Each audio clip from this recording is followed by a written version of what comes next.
Welcome back. Break से पहले बात हो रही थी कुछ इंजरीज के हवाले से, कुछ इवेंट्स के हवाले से, तो आइए बात करते हैं हम। ऐसा ही ये बताइएगा कि एथलेटिक्स यकीनन सबसे ज़्यादा मेडल जिस तरह से स्विमिंग के अंदर होते हैं, क्या कहना चाहेंगे कि 100 मीटर 400 मीटर लोग सिर्फ यही जानते हैं। मैं चाहूँगा थोड़ा सा आप इस तरह से बता दें कि शॉर्ट स्प्रिंट क्या, मिडल डिस्टेंस क्या इवेंट होते हैं, ताकि जो नाजरीन है वो इससे इससे सीख भी सकें आपके इस इंटरव्यू से, और उनको बहुत कुछ तजुर्बे भी हासिल हो सकें।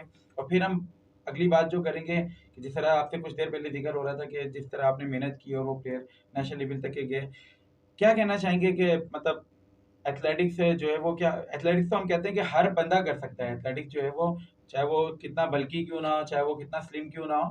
तो प्लीज मैं चाहूंगा कि शेयर करें कुछ इस तरह के व्यूज के, क्या शुरुआत किस तरह से होती है एथलेटिक्स के देखिए, अंदर। एथलेटिक्स की अगर आप शुरुआत की बात करते हैं तो एथलेटिक्स के लिए कहा जाता है it's a mother of sports.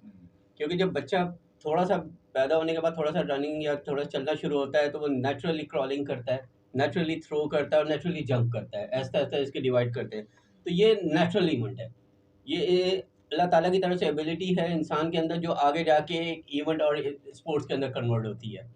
Second ये कि अगर आप ये चाहेंगे 100, 200, 400, these are the called sprint event. Middle distance में आपके 800, 1500, 3000, फिर उससे ऊपर आपके लॉन्ग डिस्टेंस आ जाता है जिसमें मैराथन 5000, 10000।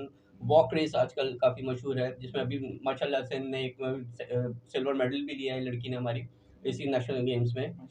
तो ये सारे इवेंट्स होते हैं। उसके बाद फिर आप थ्रोज की तरफ आ जाएँ तो javelin, discus, shot put, hammer throw. Javelin की बात की तो अरशद नदीम मौजूद अरशद है, मुझे नदीम याद माशाल्लाह इज़ अभी द वो। Yes yes, please continue. Arshad is the Nadeem. की।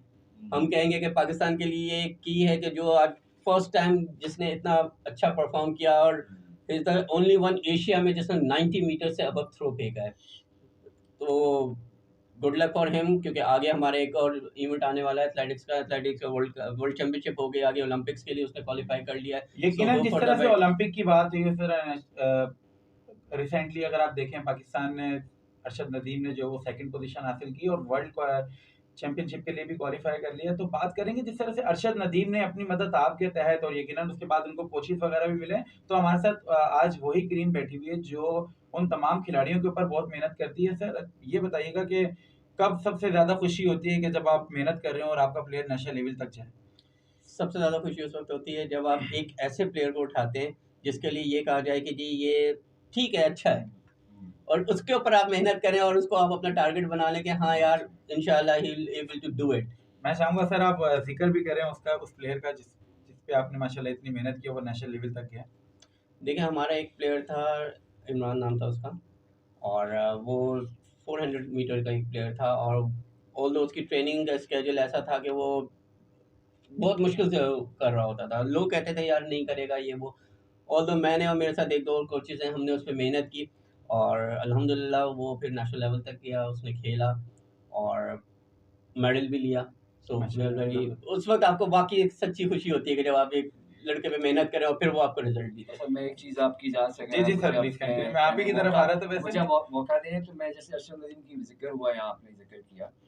लेकिन सबसे मुझे जो अच्छा लगा ना उनका, कि हमारा पाकिस्तान का सबसे हलाली परचम जिसके हाथ में होता है या जिसके सीने पे लगा होता है, उसका जो कॉन्फिडेंस था ना, जिस तरह वो थ्रो करने के बाद वो आए और जिस तरह हमने जो वीडियोज़ में देखा और जिस तरह उनका खुश होना था, वो यकीन करें कि वो देख के खुशी हुई, क्योंकि ऐसे रियली मौके प्लेज़ेंट। पे बहुत कम होता है कि पाकिस्तान का कोई प्लेयर इस लेवल पे पहुँचता है। तो हाँ हाँ। डेफ़िनेटली अंदर से खुशी हुई कि यार ये जो है, और जो उनका कॉन्फिडेंस था, जिस तरह वो कह रहे थे कि यार मैं तो और आगे फेंक सकता हूँ। ये मतलब वो जो मेरे बॉडी लैंग्वेज थी ना उनकी, यकीनन सर, यकीनन। वो एक मतलब मुझे कि मज़ा आ गया था उसमें। सो ये मैं एक छोटी चीज़ ऐड करना चाह रहा था, मैंने कहा आपको ठीक है बताऊँ। सर, और हम आप जी जी सॉरी मैं आपकी बात को डिस्टर्ब किया। मैं इसमें पाकिस्तान एथलेटिक एसोसिएशन, जनरल सहाई और इन सबको बहुत कांग्रेचुलेट कहता हूँ जिन्होंने बहुत मेहनत की। स्पेशली इससे पहले वाले इवेंट के बाद उसको इंजरी हो गई थी। हाँ। मोर देन 1 करोड़ रुपीस, आप यकीन करें, उसके हाथ पे और उसके घुटने की इंजरी पे इस पे लगा है, जो कि पाकिस्तान स्पोर्ट्स बोर्ड ने सारा किया और बहुत ज़्यादा उसको स्पॉन्सर किया। और उसकी वजह से आज हम यहाँ पर हैं कि हम प्राउडली कह सकते हैं कि हमारे एक एथलीट जो है वर्ल्ड लेवल पे उसका कोई नाम है। यकीनन इंजरीज की बात हो रही है सर। देखा जाता है कि ट्रेनिंग के दौरान भी, ड्यूरिंग द जी हाँ। कंपटीशन भी, आफ्टर द कंपटीशन भी समटाइम जी। ऐसा होता है। अक्सर औकात इंजरीज हो जाती है खिलाड़ियों को, क्या बुनियादी वजह है इसकी। देखिए, एक तो प्रैक्टिस की प्रॉपर प्रैक्टिस ना होना, और प्रैक्टिस के साथ-साथ जो कोचेज़ को जो है अगर ये चीज़ नहीं मालूम कि किस प्लेयर के ऊपर कितनी मेहनत करनी है और कौन-कौन सी इसको जो है वो आपने उनको जो एक्सरसाइज़ेज़ करवानी है और किस लेवल पे उनको डाइट करवानी है और किस तरह की डाइट करवानी है। तभी जाके उस प्लेयर को जो है वो प्रॉब्लम होती है, वही इंजरी होती है। मेरा जो एक्सपीरियंस है मैंने देखा है कि वो या तो जो है वो जो प्लेयर है वो उसमें कहीं जिसे कहते हैं डंडी मारना, यानी वो बीच में मिस्टेक करता है और वो प्रॉपर ना डाइट ले रहा है, ना वो प्रॉपर कोचिंग ले रहा है और ना वो प्रैक्टिस कर रहा है अपनी। तो वहाँ पे जाके जो उसकी मसल्स, जो उसकी स्ट्रेंथ है वो कम हो रही है और जहाँ वो मैच के अंदर अच्छी परफॉर्मेंस दिखाने के लिए ज़ोर लगाएगा ना, तो वहीं पे उसको जो है वो जिसे कहते हैं कि उसका बिल्कुल ही कोलैप्स कर जाएगा।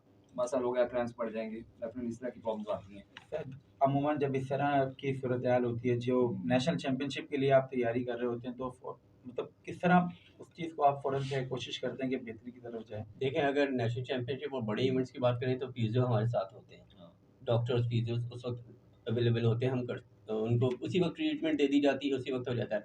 हाँ, अगर आप बात करते हैं कि जैसे नेशनल गेम्स नहीं हुआ है, कोई नॉर्मल चैंपियनशिप वगैरह हो रही है, अगर वहाँ किसी लड़के को इंजरी हो गई, तो फिर हमारे पास देसी टोटके डेफ़िनेटली हम उस वक़्त यूज़ कर सकते हैं। हुँ, क्रैम्प पड़ गया तो जो हम शुरू से करते आ रहे हैं क्रैम्प के लिए पानी, नमक ये वो ताकि उसके दम की आदत या जो भी है उसकी अ, इंक्रीज़ किया जाए ताकि उसको एज़ सून एज़ पॉसिबल उसकी रिहैबिलिटेशन हो सके। अमूमन सर देखने में आता है कि बड़ी-बड़ी चैंपियनशिप हो रही होती है, सब कुछ है, लेकिन फर्स्ट एड अमूमन मैंने देखा है कि मेडिकल कॉर्नर समझ लें या मेडिकल बूथ जो है वो बहुत कम लगे हुए नज़र आते हैं। मैंने माज़रत एग्ज़ैक्टली, के साथ एथलेटिक्स के इवेंट में भी बहुत सारी जगहों पे बिल्कुल। ऑब्ज़र्व किया है।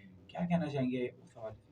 देखिए जब आप गेम की तरफ आते हैं तो गेम में इंजरीज़ तो लाज़मी है। एक पार्ट है आपका खेलेंगे तो कोई भी गेम खेलेंगे। आज फुटसॉल का एक मैं ट्रायल ले रहा था तो उसमें एक बच्चे की एल्बो लगी है दूसरे के फेस पे और उसका नोज़ जो है वो मतलब नाक से उसके इतना खून ज़्यादा निकला है कि मतलब डेफ़िनेटली इस तरह की चीज़ें मैचेज़ के अंदर बीच में होती रहती हैं। टग ऑफ वॉर करवाए थे, नॉर्मली टग ऑफ वॉर के अंदर कुछ होता नहीं है।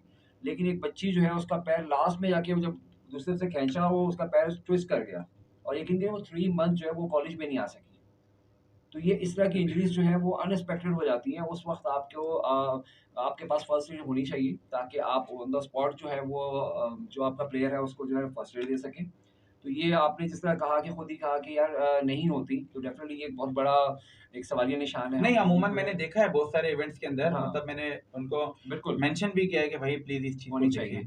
देखिए सर हम देखेंगे हम बीइंग ए मुस्लिम ना हमारा अल्लाह पे बिलीव होता है, कि अल्लाह खैर करेगा। अल्लाह कहता है कि एहतियात भी करो। वो बिल्कुल सही है, लेकिन हम मोस्टली कहते हैं अच्छाई की तरफ जाते हैं। हम कभी बुराई पिक्चर का दूसरी तरफ नहीं देखना चाहते हैं डार्क से। हम चाहते हैं कि हम रोशनी की तरफ देखेंगे।